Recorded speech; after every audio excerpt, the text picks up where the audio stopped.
Stop everything you're doing right now, because Dwayne Johnson, the most bankable action star on the planet, just suffered one of the biggest box office disasters of his entire career. His latest movie, the live-action Moana remake, has officially crashed and burned with a devastating 31% on Rotten Tomatoes.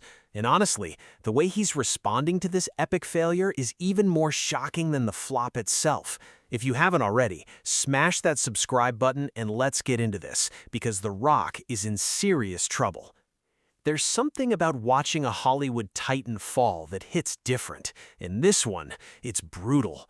The live-action Moana was supposed to be a guaranteed victory, a $250 million blockbuster starring one of the biggest names on the planet, directed by Broadway legend Thomas Kail. Instead, it's become a disaster of epic proportions. The film currently holds a pathetic 31% critic score on Rotten Tomatoes, making it the lowest-rated live-action Disney remake of all time. To put that in perspective, the original 2016 animated Moana had a 96% critic score. This isn't just a bad movie, this is a historic failure. Here's where the tension gets really uncomfortable.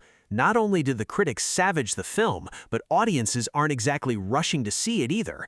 The movie has only grossed $265 million globally against a $250 million production budget, and with marketing costs on top of that, the film is projected to lose at least $100 million theatrically.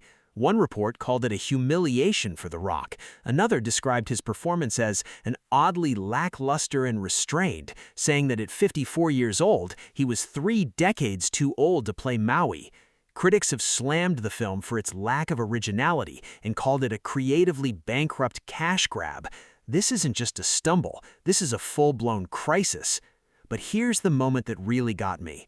Instead of defending the film fiercely or lashing out at critics, Dwayne Johnson did something completely unexpected. He shrugged it off. In a series of interviews, he responded with a level of calm that almost feels like surrender. He said, "That's just the way it goes because we're in this business." He added, "If you love it, great. If you don't, no problem." He didn't make excuses. He didn't blame the studio or the director. He just acknowledged that sometimes movies don't land the way you hope they will. And here's what I keep coming back to.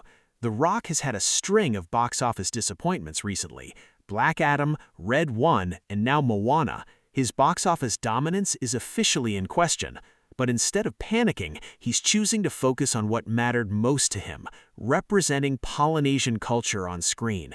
He said the film's cultural representation was more important than the reviews. That's not just a PR move, that's a man who knows his legacy is bigger than one bad movie. At the end of the day, The Rock just suffered one of the biggest flops of his career, but his response? It's a masterclass in handling failure with grace. He's not defensive, he's not angry, he's just moving forward. Because in Hollywood, you're only as good as your next movie, and knowing The Rock, he's already planning his comeback. But what do you think? Is this the end of The Rock's box office dominance, or will he bounce back? And did you actually see the live-action Moana, or did you skip it? Drop your thoughts in the comments below, and don't forget to like and subscribe for more deep dives into the moments that shape our pop culture. Because this is what happens when even the biggest stars miss the mark.